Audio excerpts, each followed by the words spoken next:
Hola a todos mis queridos testigos del horror. Debido al inherente tiempo, y gracias a varias cosas que han pasado, llegó el día de continuar con el legado de Viseras, horror y sobre todo, historias insólitas que parecieran ser sacadas de una película de terror.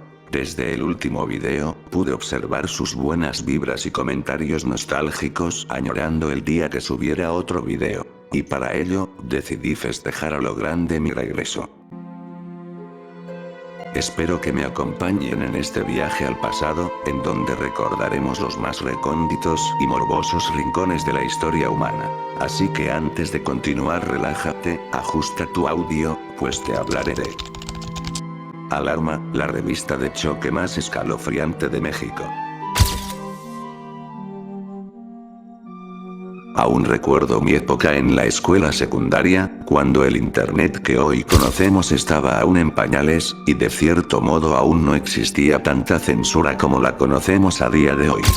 El llegar a mi hogar e ingresar a tanatopraxia.com, o incluso ver la galería chusca de rotten.com, era algo muy común cuando aún mi estómago aguantaba ver tanta porquería digital. Recuerdo pasar por la central de camiones, donde había varios puestos de revistas, tanto juveniles como para adultos, y justo en un puesto en la entrada, había una revista con una portada en amarillo e imágenes a blanco y negro. Recuerdo preguntarle al vendedor sobre esa revista y decirme: es la revista Alarma, tiene cosas que tú no debes de ver, pero si la quieres tan solo te cuesta 10 pesos. Las páginas eran de calidad de periódico matutino, muy sensibles, pero básicamente lo que nos importa era el contenido, mismo que exponía un sinfín de sucesos, tales como historias de y alguno que otro chiste. En realidad era como ver la página de Rotten pero en físico. Podría sonar algo descabellada esta descripción, pero para entrar un poco más en el tema, déjame contarte la historia de la revista Alarma. Como ya les mencioné, era una revista especializada en la noticia de nota roja, es decir, especializada en noticias sobre crímenes y las cuales estaban acompañadas de imágenes gráficas y fue fundada por el periodista Carlos Samoaya Lizárraga. Carlos fue el creador del concepto, y del emblemático logotipo amarillo chillante, con una tipografía que pretendía simular los trazos hechos con un dedo ensangrentado. El origen fue el morbo. Morbo por las imágenes brutales que saciaron nuestros más vergonzosos placeres. Si llegabas a comprar una revista de este tipo, solo tenías una opción.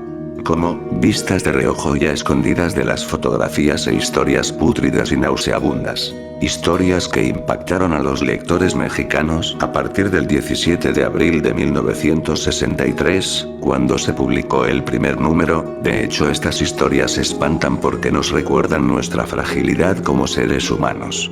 Nos hacen ver que un pequeño accidente o una mala acción pueden reventar el delgado hilo sobre el que caminamos. Sobre las imágenes que nos muestran, dice su editor, los hacen alarde de su abandono o su descomposición, las se enfrentan a la cámara que es la mirada reprobatoria, los criminales se dan tiempo para elegir su pose más temible, los besties ríen o se apenan entre risitas, las niñas lanzan contra los sátiros el índice de la virginidad aplastada.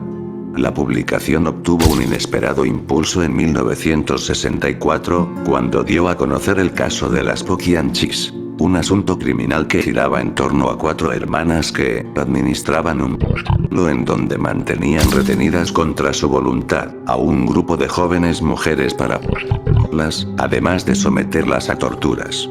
Durante la investigación se descubrió que las 3 hermanas cometieron múltiples asesinatos y que se mantenían a salvo sobornando a la policía y a las autoridades.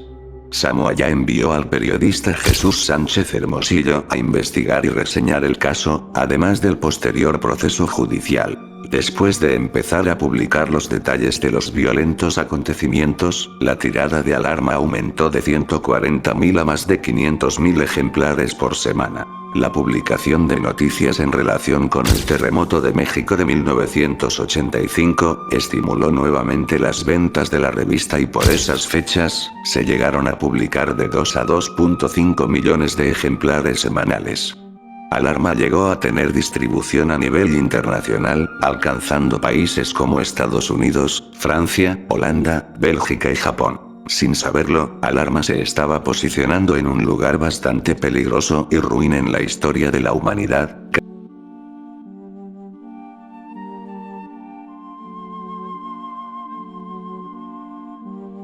Las historias más famosas de Alarma. Como ya lo había mencionado brevemente, uno de sus casos más emblemáticos fue, desde luego, el de las hermanas González Valenzuela, que prostituyeron y asesinaron a decenas de mujeres en pueblos ubicados en Guanajuato, Jalisco y Querétaro. Las Poquianchis fue el primer golpe periodístico de la revista, el cual fue descubierto al mundo por su reportero estrella, Jesús Sánchez Hermosillo. Serviría de inspiración a Felipe Cazals para filmar su película Las Poquianchis en 1976 y a Jorge Ibargüengoitia para escribir su novela Las Muertas. También destacan sus coberturas sobre el asesinato de John Lennon en 1980, con la cual se superó por primera vez el 1.000.000 de ejemplares vendidos, las explosiones en San Juanico en 1984, el crimen del periodista Manuel Buendía en 1984, el terremoto del 19 de septiembre de 1985, así como los actos del candidato priista, Luis Donaldo Colosio en 1994, y el del conductor de televisión Paco Stanley en 1999. Además de estas historias, lo que catapultó a dicha revista, fueron sus icónicos títulos sensacionalistas. El público se vio interesado los dramas que, de manera inexplicable, hasta eran producto de orgullo. Entre estos títulos tenemos como ejemplo, uno de los más sanguinarios es mexicano. Pero también los gringos tienen muy buenos asesinos en serie, pero este no les pide nada. Recuerdo que Alarma siempre trataba de la peor manera todo lo que fuera relacionado a la homosexualidad. Tenían una sección llamada Los Mujercitos de Alarma, donde los ridiculizaban de manera gráfica y sin censura. Además recuerdo que a las lesbianas les decían hombrecitas, y a pesar de mi edad yo sabía que todo eso estaba de más mal. El final de Alarma y el inicio de la decadencia del nuevo Alarma. Tras la muerte del director, un hombre llamado Miguel Ángel, quien era un amante de la verdad y le molestaba que la gente creyera que Alarma manipulaba la realidad, fue quien quedó a cargo de la revista. Miguel Ángel comenzó como mensajero en la redacción de Alarma. Se hizo allí, era periodista de oficio. Aprendió a diagramar, luego a editar y más tarde se hizo famoso entre sus colegas, sobre todo por su talento para los encabezados que dieron identidad al semanario. No estudió periodismo, apenas terminó la secundaria en su barrio de origen, la Anáhuac, pues no le gustó la escuela. Como mensajero, recogía la paquetería, notas y fotos sangrientas que los corresponsales enviaban de todos los rincones del país. También debía ir por las tortas y los chescos.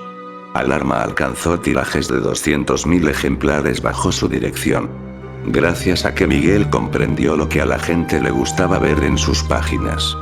Y aunque la revista publicaba las fotos más sangrientas que se habían visto hasta entonces, había pudor. Lo impublicable era enviado al álbum familiar, una carpeta que Rodríguez mostraba solo a los iniciados en la materia. Así es, si estás pensando que había fotos demasiado explícitas, tanto como para no ser publicadas, sabrás que estas siguen bajo llave, tal vez en un cajón. Sin embargo, en la cúspide de su época de gloria de Alarma, vino la debacle, pues en 1986 la Secretaría de Gobernación, tras la creación de una nueva ley de renovación moral, ordenaron el cierre de la revista. Sin embargo, el trasfondo fue político al querer matar económicamente a la revista hermana, Impacto, que había sido una dura crítica del gobierno de Miguel de la Madrid. Luego de 5 años, en 1991, la revista Alarma regresó al mercado bajo el título Nuevo Alarma. Con la nueva dirección de Daniel Barragán, la revista continuó con su línea editorial roja, aunque más disminuida en sus ventas. En la nueva era, muchos de los textos dejaron de ser novelescos y la fuerza de su impacto se centró en las fotografías explícitas. Los encabezados o titulares trataron de mantener esa línea irónica e inquisitoria, pero la magia se perdió. Las ventas de Alarma continuaron, pero nunca alcanzaron los récords de venta de los años 80. Pero entonces vino un elemento que transformó de nuevo a Alarma en una revista muy dura y explícita que dejó marca en la memoria reciente de la gente: el crimen organizado y las ejecuciones. Entrando a la era del año 2000, la guerra contra el narco provocó una brutal oleada de sangre que dejó miles de muertos en todo el país. Las imágenes en Alarma se volvieron explícitas y las cabezas y cuerpos mutilados ocuparon las portadas de la revista, siendo calificada por las nuevas generaciones como una revista gore. Pero faltaba un fenómeno más que Alarma pudo documentar, y fue la aparición de los en serie, un fenómeno al que la gente no estaba acostumbrada. Casos como la Mataviejitas, el caníbal de la Guerrero o el sádico dieron un repunte en las ventas de ejemplares, que para entonces ya estaba mermada por la competencia que existía con los diarios populares y la misma televisión. Alarma ya no era el único medio que cubría Nota Roja. Miguel, además de luchar por la baja venta, encontró un nicho virgen en ese entonces: el internet, y se creó la página web de Alarma y sus redes sociales que le dieron una difusión mundial a las nuevas generaciones que no conocían la revista. Miguel fue el primer editor en tener un acercamiento con sus lectores y por ello hasta creó una sección llamada Los Alarmos, donde los fans de la revista mandaban comentarios y fotos de sus colecciones. Esto le ganó el mote del Alarma Mayor. Sin embargo, la crisis económica trajo la debacle de Alarma y primero la versión impresa dejó de venderse. Al poco tiempo Miguel Ángel Rodríguez murió de un paro cardíaco en el Metro Valderas y semanas después la página web de Alarma dejó de existir. Así fue que la leyenda terminó de manera triste y cruel. Alarma.